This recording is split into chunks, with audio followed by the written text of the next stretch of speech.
Okay. Okay, so this is going to be the conversation that you will learn to talk about your faith and share your faith with. It is not going to be a canned script on purpose. Okay, you've heard me say that already.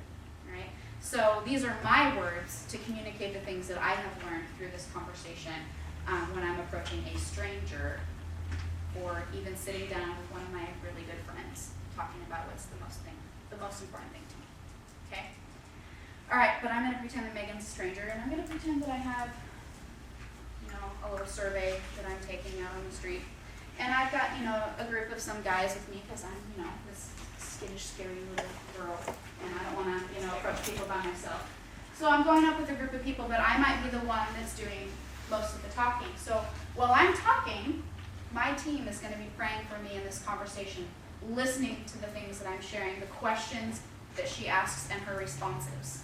Okay? And be praying that prayer that we just read, that the words will come, that I will be able to speak what she needs to hear. Okay? I might forget a piece of this script. Oh, man. But can God still work? If I skip a note, is that going to be the end of it and I have to go home? No. Yes. Okay. So, excuse me, ma'am. We're out doing a survey, and I was wondering if we could ask you a couple questions. Sure. Awesome. Well, my name's Jen, and this is Jacob and Miller and my friend Annie. And so, first off, it's a spiritual survey. So we're just curious if you have a church home. No, not really. I don't go to church. You don't go to church, okay. Would you consider yourself a spiritual person? Yeah, more or less. Okay. And then there's some other questions you might ask. But there's a couple other questions I want to ask you that might be a little bit more thought-provoking. So, you ready for this? Yeah. Okay. All right, so the first question. If you were to die today, which we really, really hope doesn't happen, okay? Yeah. Do you feel certain that you would have eternal life? Probably, yeah. Okay. I don't know. Sure. That's good. So, second question is, if you did die today, again, which we really hope doesn't happen, and you were to stand before God, and He were to ask you, why should I let you into my heaven? What would you say? Well, I've been a pretty good person. I mean, I haven't killed anyone. I donate money to charity. So, yeah. Awesome. So you're giving, you're charitable, you're nice. Right. You're really done Why wouldn't he let me in? Yeah. Awesome. Okay. So do you mind if we share with you why we know we're sure we're going to heaven? Sure. Okay.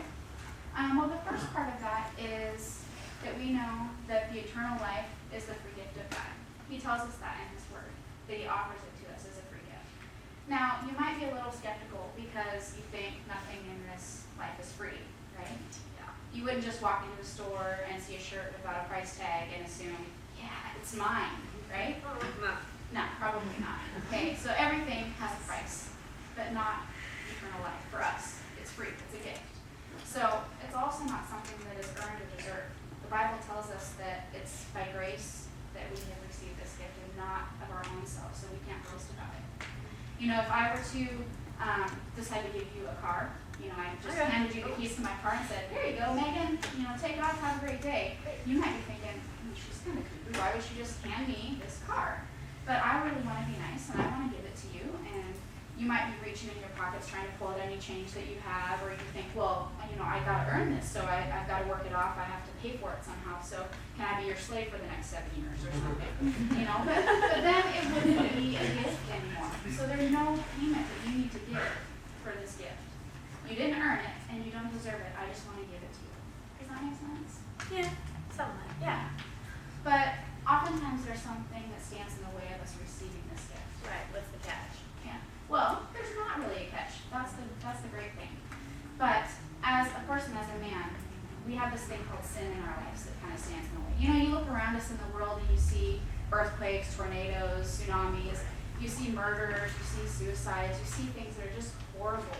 And then, you come locally and you just see kids being mean to each other at school, or your brother stealing money from your parents or something, and that's just not good. So how would you define sin? Maybe just killing someone, or probably stealing. Everyone knows that's bad. Yeah, pretty much those things. If you do anything less, then you're good. Okay, so the bad things, that's how you describe Right. sin. Yeah. Right.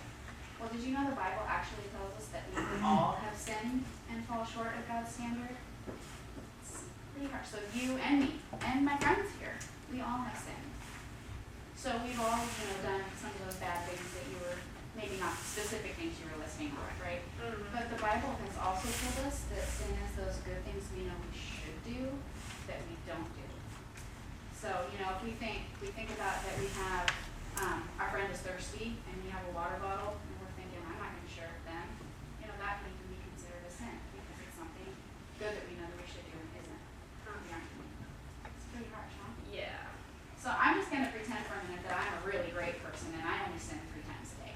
Okay. Right? Yeah. Okay, just 3 times a day. So in a year, that would maybe be about 1,000 sins. Or so. About, give or take. I'm not an exact mathematical genius. Okay. Now, I am now 32 years old. So that's 32,000 sins in my lifetime. Whoa! I know you're not that old, but you probably wrap them up a little bit too. Okay. Now, if I were to take those sins and let's say convert them to traffic tickets, and I went before a judge, you think he'd just say, see you later? Probably not. Yeah, probably not. Those keys to the car I gave you, he would probably take them away. Yeah. So, you see why you can't? Yeah. Like, we just have so much sin in our lives that it sometimes gets overwhelming to people when they think about all this sin that can be piling up on them. They just kind of don't care anymore and they give up and they don't even want to look for God or talk to God. Makes sense. I used to think that I had to be really great, to get into heaven, or that if I kept the 10 Commandments that everybody kind of hears about sometimes, Right, yeah. that I would get into heaven. Have you ever thought about how big you have to be to get into heaven?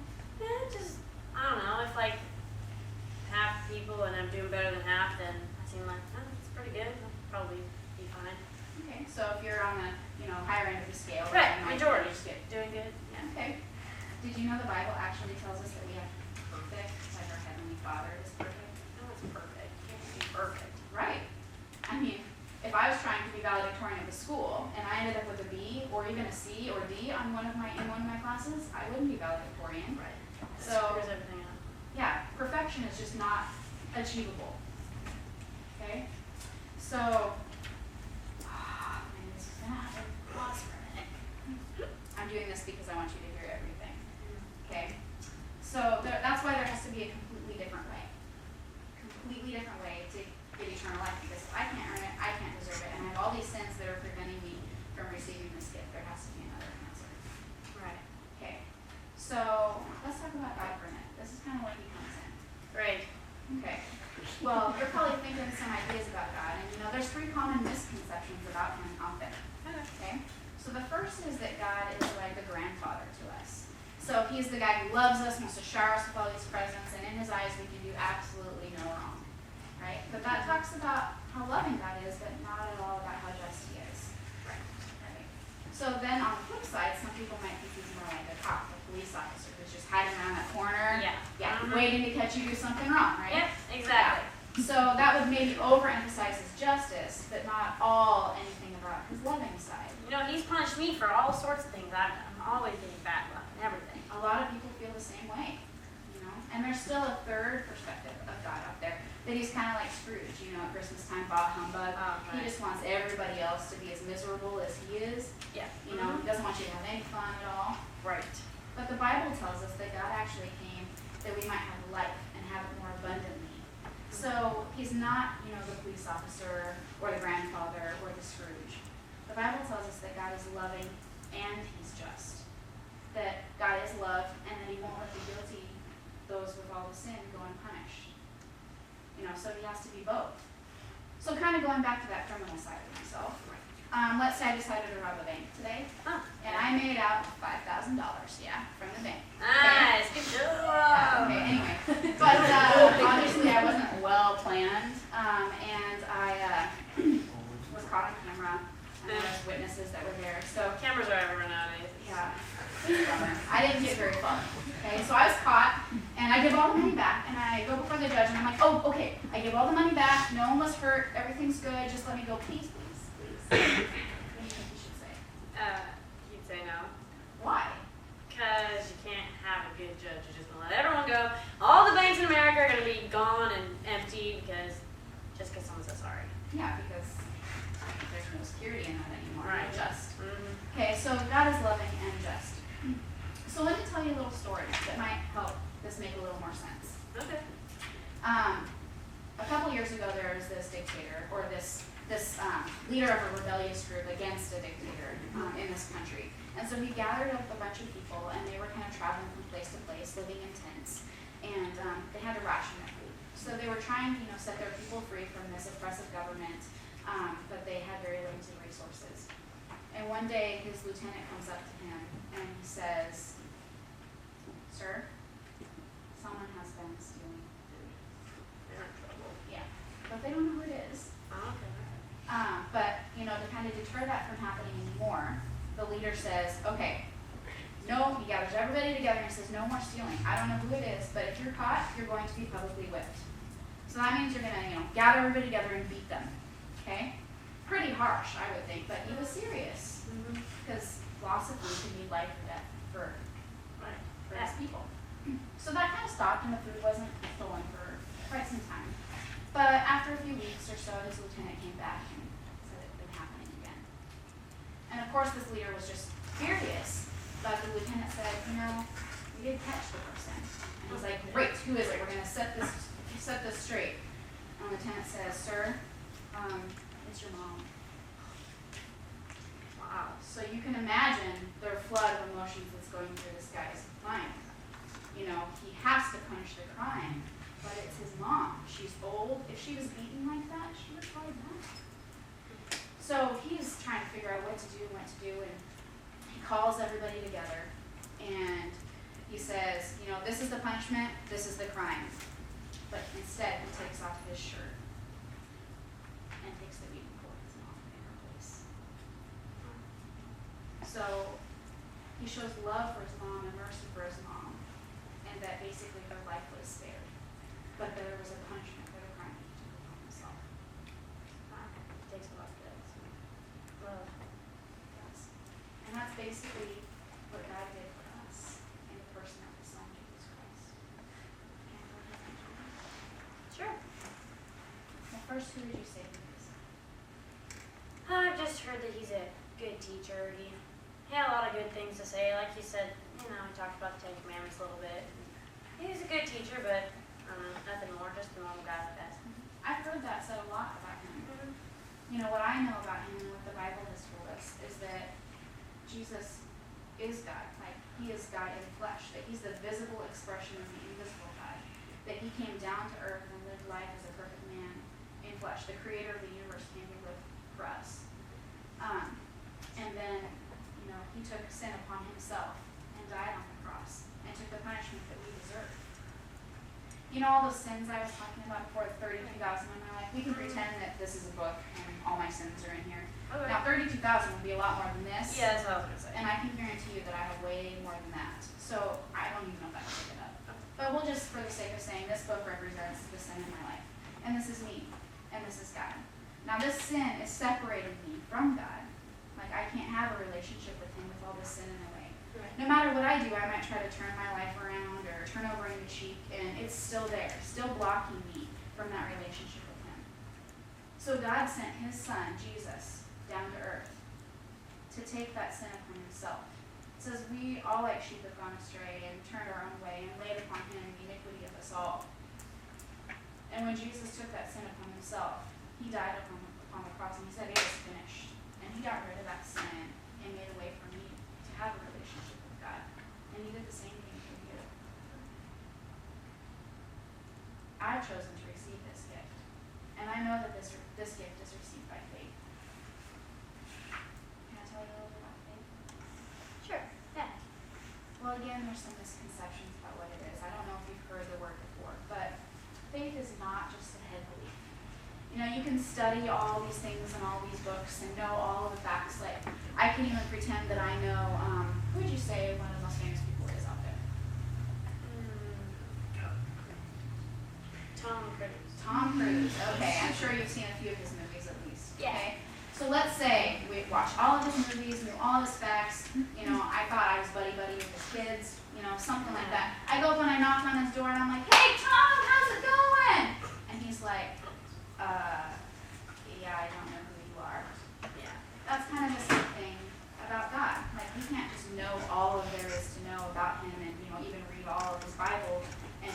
assume that we have a relationship with him. Even if you go to Sunday school, like, your whole life, and you know all about him. Yeah, you can know about him, but see, just like we talked about Tom, like, he doesn't know who I am if I never spend any time with him or talk to him or meet him. That's true. Yeah. Faith is also not a blind leap in the dark. So I'm not just saying, oh, I trust you today, here we go. You know, there's a lot of information and a lot of facts that we can know and be sure about who God is and his person. You know, a lot of things that have been said that have come true over history and time. And even it talks about when Jesus rose from the dead, there's witnesses that saw him. Really? Yeah, over 500 of them can testify that they saw him after his crucifixion. Most people don't That's know interesting. that. Yeah, I've never heard that before. Yeah, most people have heard of Jesus, but not all the facts though. So you can know some facts, but it's not just, you know, blindly trusting in all of those things. Right. Okay? There's also another type of faith that real saving faith is not. It's not like a temporary emergency 911 faith. So that's like, I need to get an A on this test so I can keep being valedictorian. Yeah, I done that before. So I'm like, oh God, please help me, and I'll do anything you want, and then I get that A, and then I go on my own way. Or, you know, I'm almost in a car accident, and I'm like, Lord, please just save me from this, and he saved me, and I'm good to go. You know, well, that's trusting in him somewhat, because you're talking to him, and you're having a relationship, and you're asking him things. It's just temporary, because you just kind of put it back in your pocket, and you don't need it anymore. Does that make sense? Yeah. So true saving faith, the faith that can save you and give you eternal life, is believing and putting your full trust in Jesus. It talks about in the Bible that God sent his only son, that whoever believes in him will not perish but have eternal life. So when we put our trust in him, we're giving him our life. So if I was out boating and shipwrecked and my boat starts to sink, and I grab a piece of wood and I'm out like in the middle of the ocean, like about ready to drown, just barely floating on this log or piece of ship that I have, I'm trusting in that for my life until maybe something or someone comes along. And fortunately, you know, there's a big giant boat that comes and it's tossing out this lifesaver to me, and I'm thinking, yes, but I'm not going to let go because this is what's keeping me afloat. This is what's keeping me alive. Should I hang on to this because I know that this is holding me, or should I reach out for the life preserver? Definitely grab the life preserver. You're not going home without it. Well, that seems logical to me too. And that's kind of like it is with this. Like God is throwing out this life preserver and saying, here's Jesus. I want you to grab hold of him because he is who you should put your trust in for your life. Does that make sense? Now it does. A little bit. So it's not a head leap.